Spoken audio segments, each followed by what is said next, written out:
Berham, aku pernah lihat bunga terbesar di dunia yang terletak di Kebun Raya Bogor.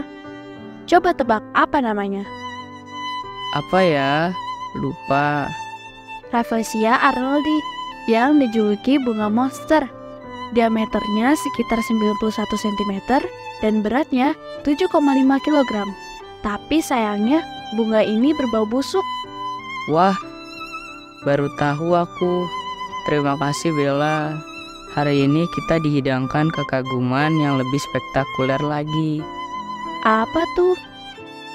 Semua yang melihat peristiwa ini menjadi takjub dan lebih takjub lagi karena terlibat secara langsung di dalamnya. Semakin memikirkannya, mereka terkejut, apalagi ketika melihat keadaan sekitar. Sungguh semuanya menjadi tercengang. Bahkan bisa saja dikatakan bahwa mereka begitu kaget, seperti tersambar petir di siang bolong.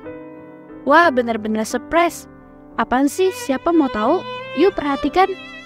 Ya, shalom anak-anak yang terkasih di dalam Tuhan. Hari ini BDKA kita mengambilkan tema Simon tersungkur di hadapan Yesus. Ya, firman Tuhan kita bisa baca dari Lukas pasalnya yang ke-5 ayat 8 hingga ayat yang ke-10. Sebelumnya kita akan lebih dahulu berdoa. Tuhan, biarlah kami boleh belajar melalui firman Tuhan yang akan dibawakan oleh hamba-Mu. Berikan hikmat kepada hamba-Mu yang menyampaikan dan berikan juga kepintaran dengan kuasa Roh Kudus kepada anak-anak di mana saja yang mereka mendengar. Dalam nama Yesus kami sudah berdoa.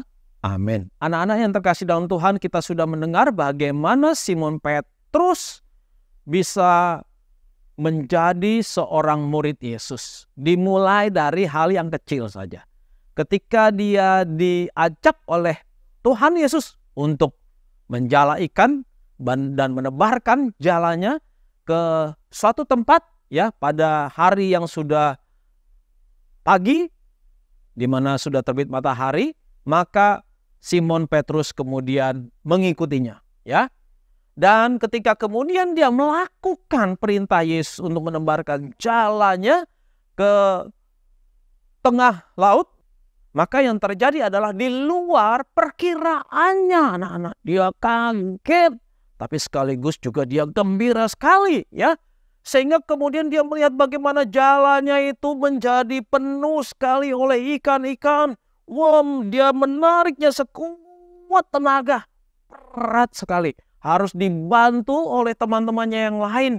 Teman-temannya yang datang membantunya dan mereka bisa membawa jala itu akhirnya ke perahu dan perahu itu penuh dengan ikan. Sekarang Simon Petrus baru sadar dia berhadapan dengan siapa. Keluarlah satu kalimat dari mulut Simon Petrus yang berkata, "Tuhan, pergilah daripadaku karena aku ini seorang yang berdosa." Simon Petrus merasa tidak layak karena di dalam hatinya dia sempat mungkin bertanya-tanya, dia sempat ragu apakah dia harus mengikuti perintah Yesus. Tetapi ternyata terbukti bahwa hasilnya sangat luar biasa sekali ya. Simon Petrus kemudian merasa malu hati, ia merasa tidak layak di hadapan Yesus. Bagaimana mungkin di dalam hatinya dia sempat mempertanyakan, Yesus ini yang adalah seorang tukang kayu, tetapi ternyata kemudian dia bisa membaca situasi keadaan cuaca dan tempat, dan dia tahu tempat mana yang penuh dengan ikan-ikan. Disitulah terjadi mujizat. Mujizat yang dilihat Simon Petrus adalah bukan sekedar dia melihat ada ikan yang didapat, tetapi mujizat bahwa tempat yang tadinya memang tidak ada ikan bisa menjadi ada ikan. Haleluya.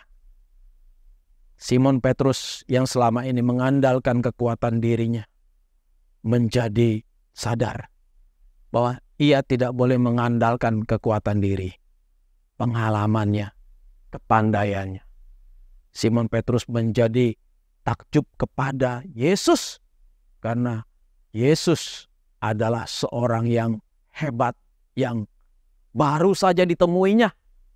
Yesus adalah seorang yang mampu menunjukkan kuasanya dan membuktikan kuasanya. Simon Petrus menunjukkan karakter yang rendah hati itu. Dan dia kemudian mau dipakai oleh Tuhan. Lalu disitulah kemudian Tuhan Yesus mengajak Simon Petrus untuk menanggalkan pekerjaannya dari seorang penjala ikan menjadi penjala manusia. Yesus mengatakan, Simon Petrus, ikutlah aku. Simon Petrus dengan perasaan yang merasa tidak layak, kemudian dia mau mengikut Yesus. Dan dia mau dipakai oleh Tuhan Allah untuk menjadi alat Tuhan, pelayan Tuhan, menjadi penjala manusia. Menjala sebanyak mungkin orang dengan Injil. Yang menjadi pertanyaan anak-anak, mengapakah Simon Petrus harus berganti profesi? Ya kan? Karena pekerjaan penjala manusia ini lebih mulia. Dia rela meninggalkan profesinya sebagai seorang nelayan untuk menjadi penjala manusia. Tetapi lebih mulia memang, tapi lebih sulit pasti. Ya kan? Betul tidak? Karena apa? Orang itu, manusia itu yang didekati, yang ingin dijangkau oleh Simon Petrus itu bukan seperti ikan. Ya, kalau ikan dia tidak bisa lari kemana-mana, dia tidak bergerak. Dia ditangkap di jala dan tidak bisa berbuat apa-apa. Tetapi jikalau Simon Petrus ingin menjadi penjala manusia, Simon Petrus memberitakan Injil, maka orang-orang yang hendak dijangkau punya hak mengatakan, aku tidak mau. Dan kalian tahu bukan bahwa orang Israel adalah salah satu suku bangsa yang sangat keras kepala, yang sangat sulit untuk diatur, yang sangat sulit untuk percaya. Dan Simon Petrus harus menginjili mereka, memberitakan Injil kepada mereka. Nah, inilah yang dikerjakan oleh Simon Petrus sekarang. Ia tidak lagi mencari ikan, mencari materi, mencari uang, ya, di dalam hidupnya. Tetapi sekarang dia mencari manusia-manusia yang berdosa, manusia-manusia yang membutuhkan keselamatan, anak-anak. Sebagaimana Yesus yang rela datang ke dalam dunia mencari manusia yang berdosa seperti kita. Seperti Bapak, seperti kalian. Kita orang-orang berdosa yang harus dihukum. Kita membutuhkan kasih sayang Tuhan. Kita membutuhkan anugerah dari Tuhan. Simon Petrus memberikan anugerah itu kepada kita. Anugerah yang ditawarkan oleh Tuhan Yesus kepada kita. Itu diberikan melalui Simon Petrus.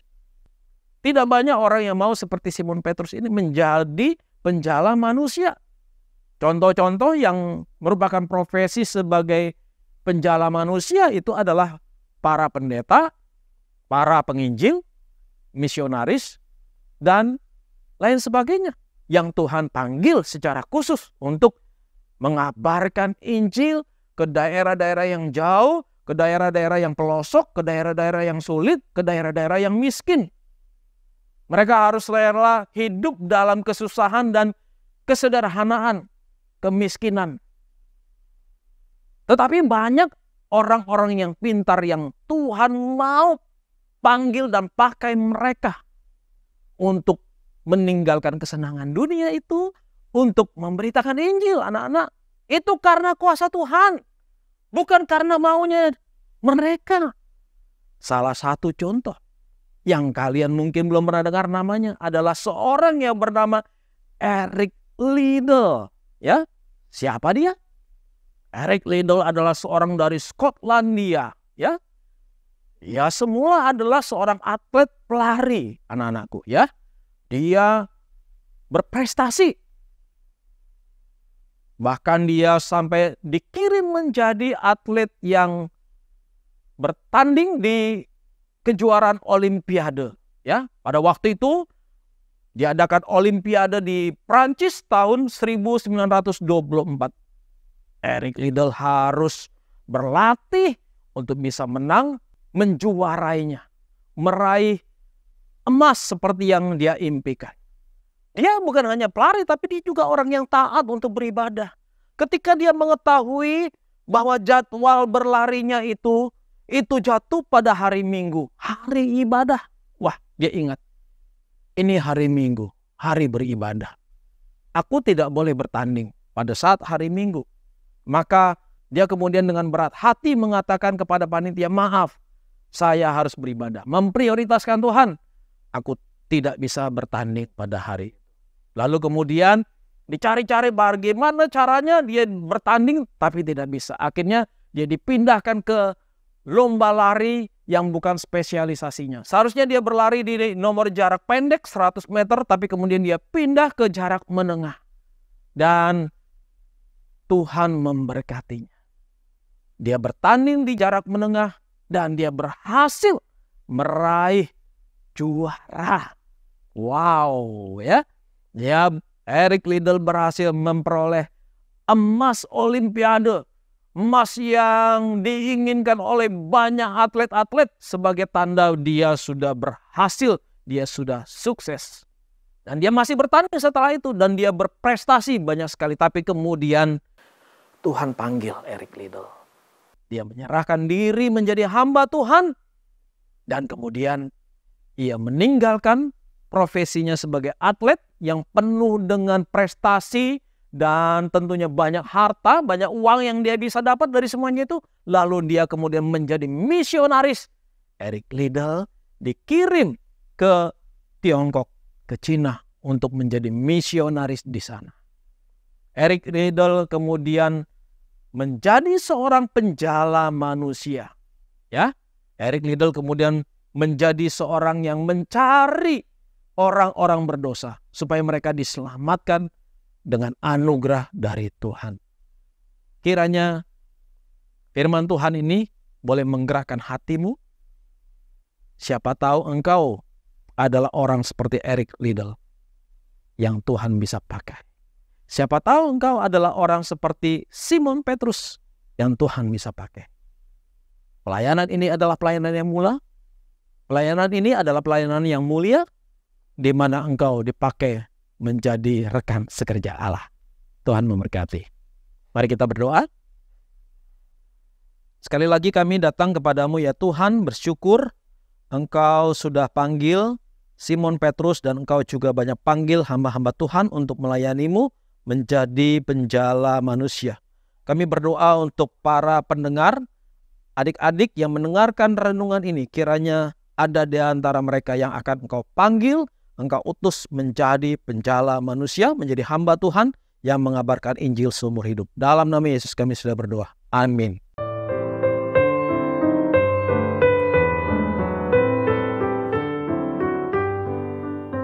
Bila kalau kamu dapat hadiah rumah besar, kira-kira senang gak? Pasti senang, tapi siapa mau kasih barang segitu mahal? Misalnya ada, terus gimana sikapmu? Apakah mau dekat orang yang memberi dan minta barang lain lagi?